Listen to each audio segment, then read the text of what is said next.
A gente vai continuar, né, falando sobre a morte, infelizmente, do cartunista, do Paulo Caruso.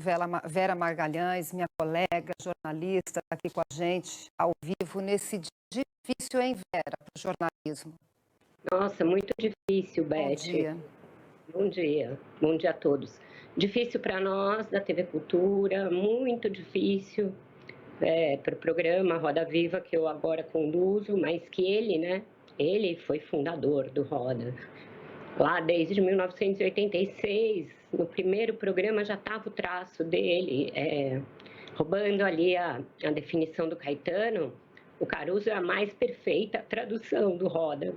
É difícil falar, porque é um convívio muito próximo ali, ele está ali do meu lado, um pouco acima, né, na posição, e ele dá o ritmo muito do programa, né? As intervenções dele em charges, em desenhos, captam muitas vezes mais rápido do que a gente da bancada, o que aquele entrevistado está querendo dizer nas entrelinhas, a sutileza de uma frase, ele fixava muito rapidamente na tela, com o seu desenho preciso, rápido, elegante, uma frase que às vezes escapava a gente. Aí a gente via que a câmera focalizava o desenho e falava, opa, isso é importante. E voltava muitas vezes no tema. A gente começou a trabalhar junto num momento já difícil, já da pandemia quase. Eu fiz, acho que 2 meses do programa e aí o mundo fechou por causa da pandemia. E o Caruso, sendo um grupo de risco, né, tendo já tido alguns problemas de saúde, tendo uma idade mais avançada, a gente tomou muito cuidado com ele, mas a gente sentia a inquietação dele de querer estar no programa, de não ficar fora do ar. Então a gente deu um jeito, montou uma tractana para transmitir o Paulo da casa dele. Então ele se ligava assim nesses dispositivos, como a gente está conversando aqui, por Skype ou por qualquer outro dispositivo de conexão eletrônica, e desenhava. A gente pôs uma câmera que ficasse mais ou menos na mesma posição que ele desenhava no estúdio. Então ficava de cima para baixo mostrando os desenhos.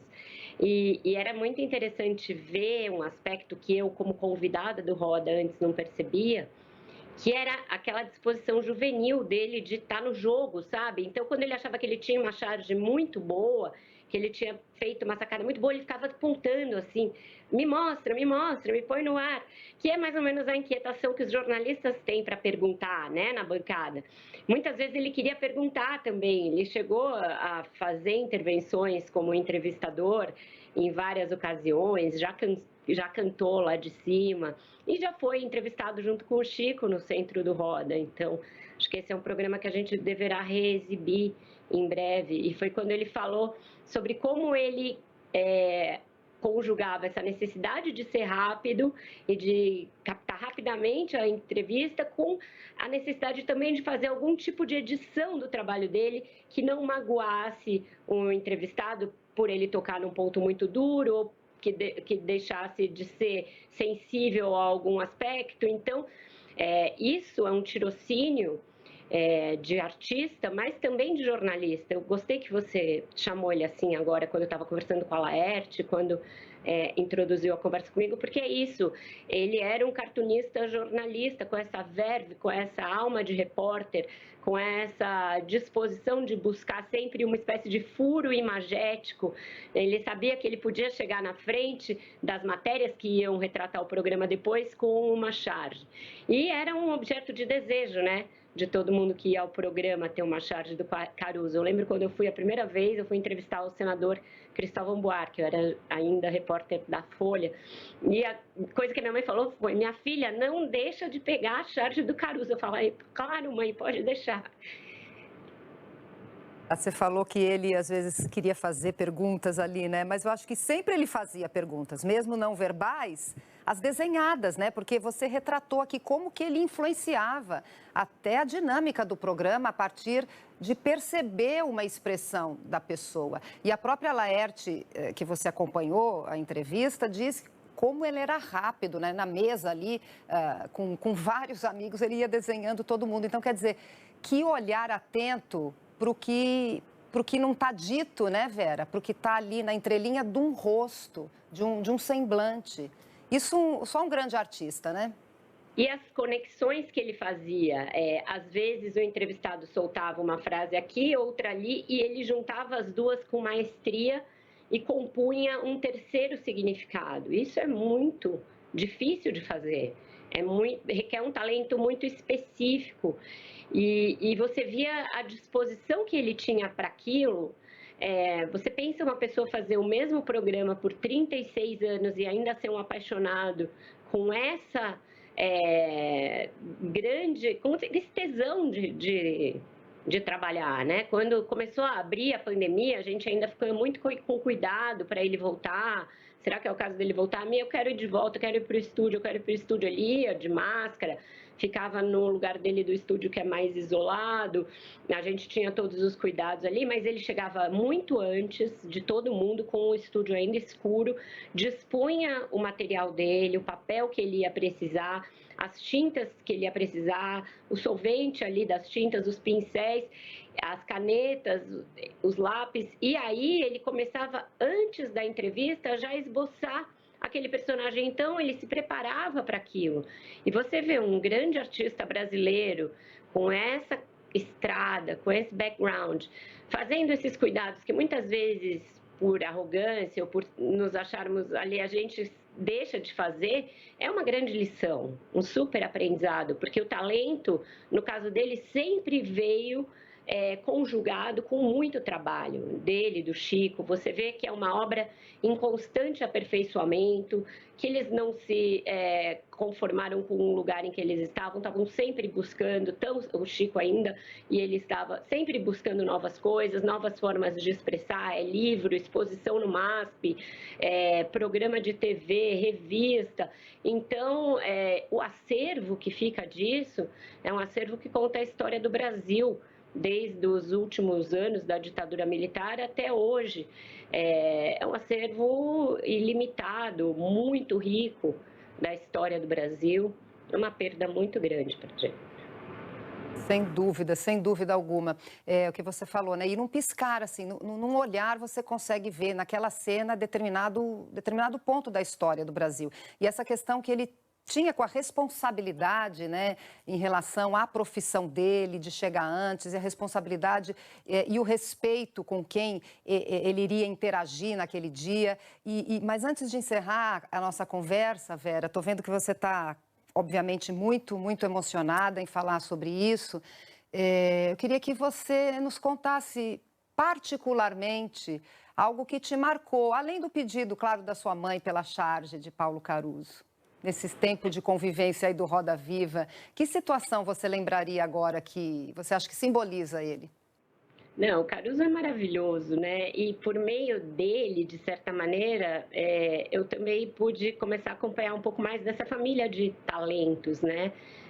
Tem o Paulinho, filho dele, o Chico, lógico, e fiquei mais amiga da Marina Caruso, que é nossa colega jornalista, editora da revista Ela do Globo, e que, enfim, carregou um rojão aí na doença dele, foi muito presente, mas por meio da Marina, ela falava assim: olha, Vera, ela me mandou uma mensagem, a gente nem era tão amiga ainda. O meu tio, ele tá com vergonha de pedir, mas ele quer voltar para o estúdio. Ele diz que ele já tá bem, que ele já se vacinou. Será que não dá para o pessoal da TV Cultura pensar nele voltar e tal? E o RH da TV super preocupado, querendo seguir os protocolos ao máximo.